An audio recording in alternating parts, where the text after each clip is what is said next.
Bonjour, nous sommes dans la description de fonctionnement et on va voir dans cet épisode la fonction vérifier gagnant, donc qui va vérifier si on a un gagnant ou bien le joueur ou bien les autres ennemis, si on a un gagnant ou non.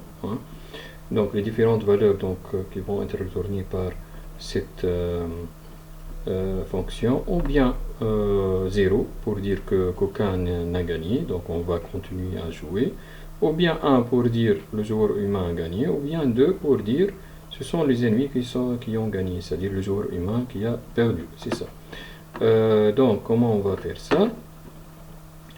Donc normalement ici dans la démo on n'a pas une chose visible qui indique la valeur de vérifier gagnant, sauf que si la valeur de gagnant est 0, après une attaque on va continuer à jouer, sinon elle va afficher, donc c'est pas vérifier gagnant, c'est la vérifier gagnant va retourner par exemple que l'un des joueurs a gagné, donc elle va retourner une valeur différente 0, 1 ou 2, qui va être interceptée par le jouet tour humain, ou bien jouer tour ennemi, bon on n'a pas encore fait.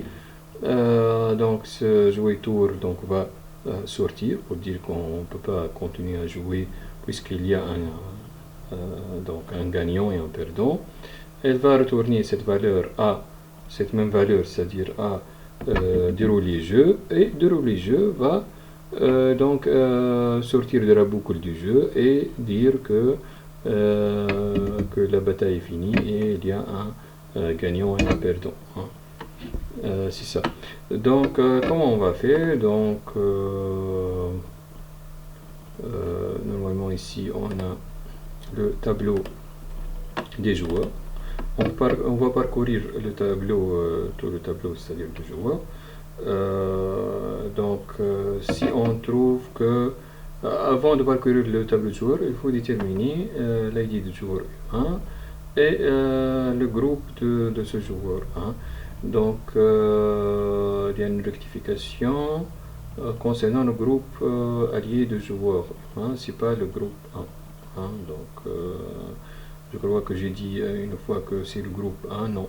On va tout d'abord déterminer l'ID du joueur humain à l'aide d'une fonction qu'on a déjà travaillé, c'est chercher un des joueurs humains.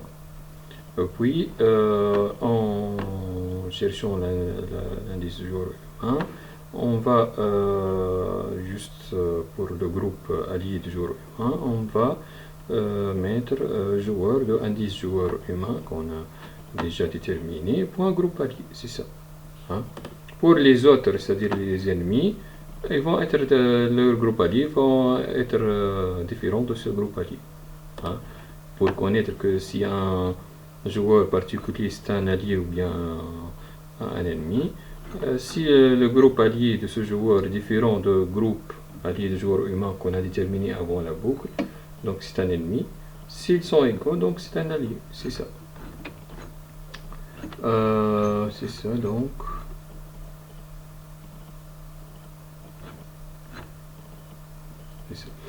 Donc, on entre dans une boucle de parcours de joueurs. Donc, c'est un parcours partiel. Donc, il se peut qu'on trouve une information qui signifie que l'un des joueurs a gagné, ou bien l'ennemi ou bien les autres ennemis ont gagné. Donc, c'est pas la peine de continuer. Donc, comment savoir, comprendre que le joueur humain, si on est dans le cas de joueur humain, donc juste dans la boucle, on peut mettre un if le joueur de i.id égale id joueur humain, c'est-à-dire qu'on a déjà déterminé. Comment on peut savoir depuis les informations du joueur humain s'il a gagné ou bien perdu? Donc on ne peut pas savoir s'il a gagné, mais on peut savoir s'il a perdu. Donc c'est-à-dire en examinant ces informations, si on trouve qu'il a des unités et l'unité chef existante, on peut savoir qu'il existe, mais on ne peut pas savoir s'il a gagné ou non. Donc pour savoir s'il a gagné ou non, on doit examiner les informations des autres joueurs pour voir si leur chef existe, s'ils ont des unités ou non, si tous les joueurs ennemis n'ont plus de chef. Hein? Donc c'est qu'il probablement c'est le joueur humain qui a gagné. Hein? Les autres n'ont pas d'unité chef, par exemple. On va voir ça après. Donc maintenant on s'intéresse aux joueurs humains, aux informations du joueur humain. Qu'est-ce qu'on va en tirer de ces informations? Dans le if dans le cas, c'est-à-dire du joueur humain, si la ligne ou bien la case parcourue maintenant est celle du joueur humain, son ID correspond à l'ID joueur humain qu'on a déjà déterminé avant la boucle, qu'est-ce qu'on va faire? On va vérifier sur le nombre d'unités, est-ce qu'il est 0 ou non. S'il est 0, on va directement mettre return 2. Ou bien sortir de la boucle donc, et mettre return 2. Pourquoi? Parce que s'il n'a plus d'unité, donc c'est qu'il a perdu. Donc c'est le 2, le code 2 qui veut dire que les ennemis qui ont gagné. C'est les ennemis qui ont gagné. Ou bien ce sont les ennemis qui ont gagné. Donc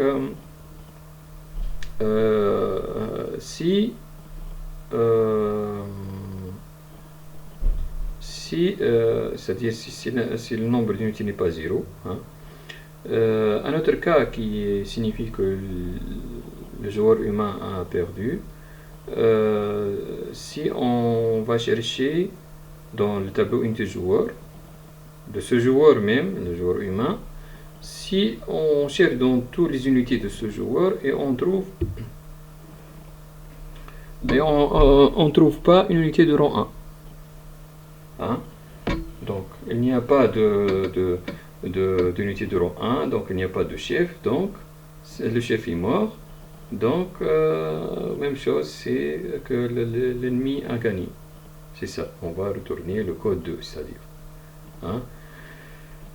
C'est tout ce qu'on peut tirer de ce joueur humain. Sinon, c'est-à-dire si on n'est pas dans le cas de joueur humain, donc quand est-ce qu'on va comprendre que donc avant ça, pour la recherche des unités des unités de rang 1, donc normalement on n'a pas de fonction qui fait ça, donc on va le faire manuellement.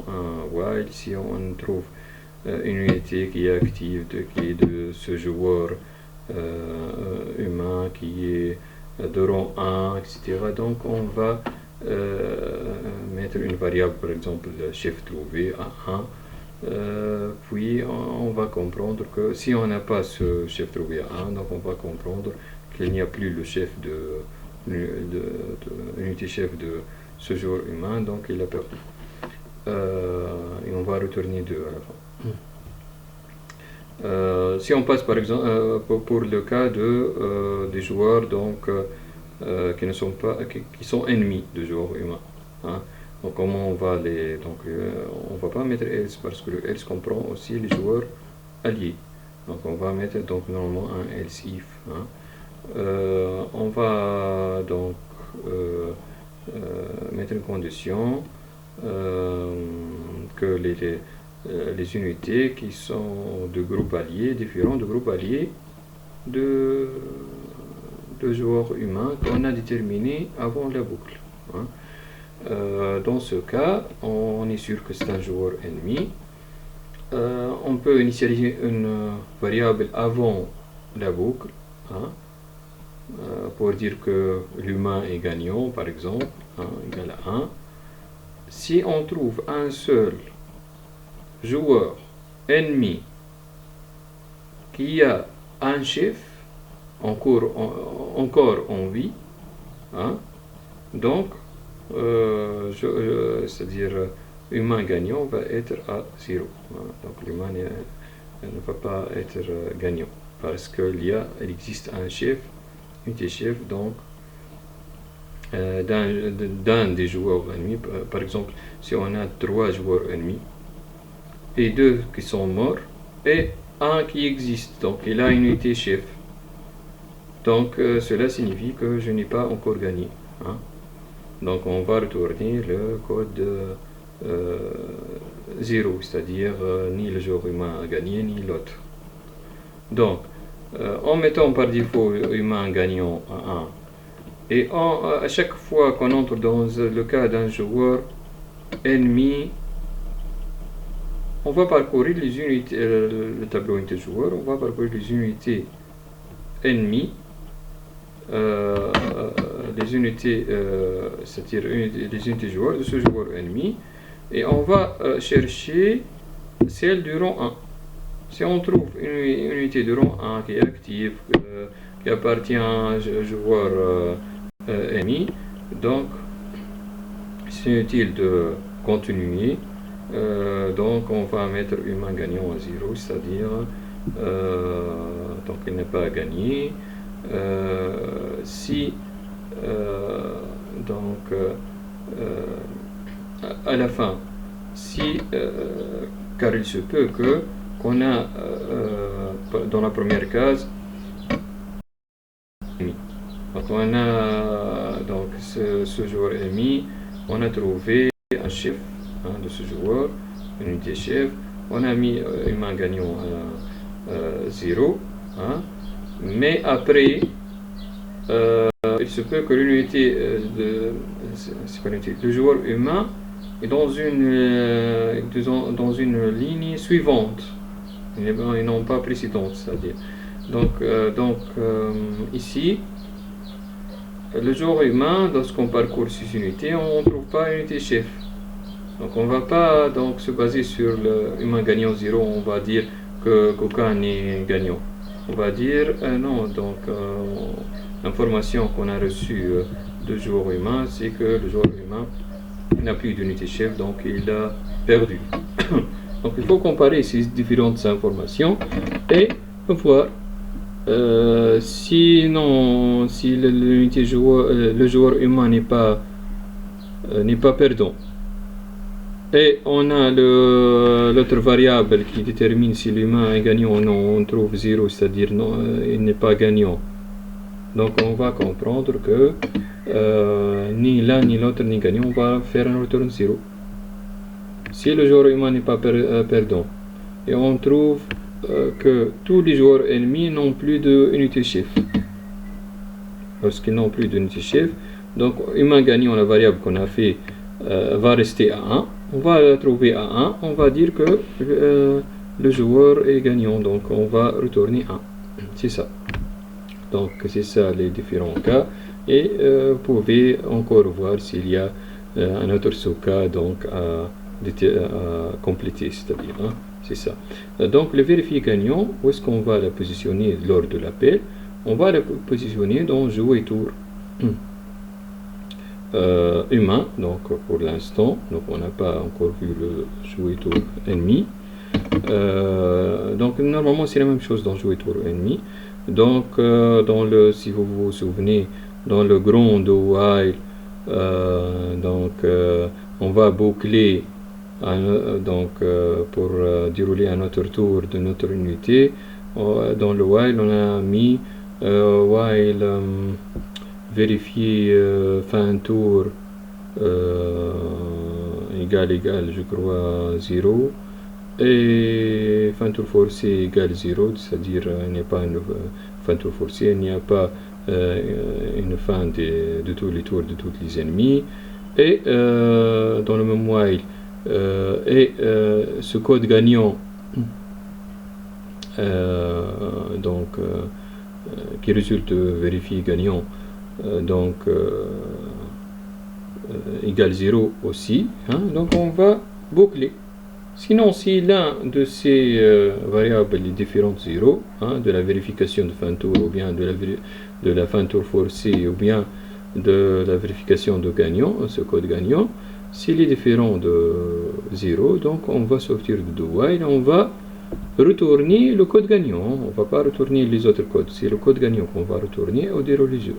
Dans le déroulé jeu, il a sa boucle while qui va dérouler le jeu entre le tour humain et le tour ennemi.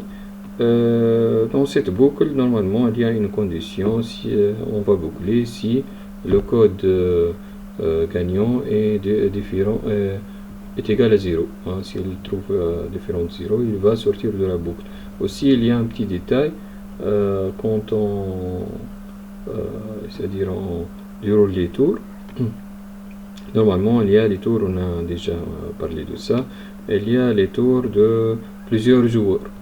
À chaque fois, c'est-à-dire à chaque joueur, on va le mettre dans un if, ou bien s'il est déjà dans un if, on va ajouter la condition pour entrer ce cas de joueur. Hein. S'il y a une boucle while, donc on va mettre la condition dans la boucle while qui parcourt le tableau joueur.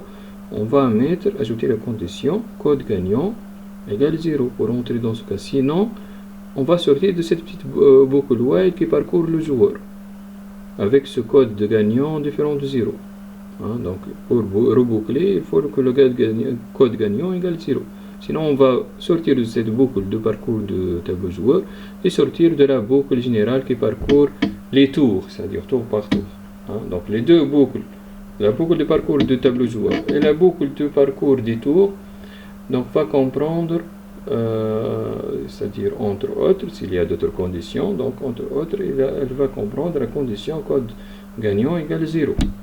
Hein, sinon, on va sortir de ces boucles.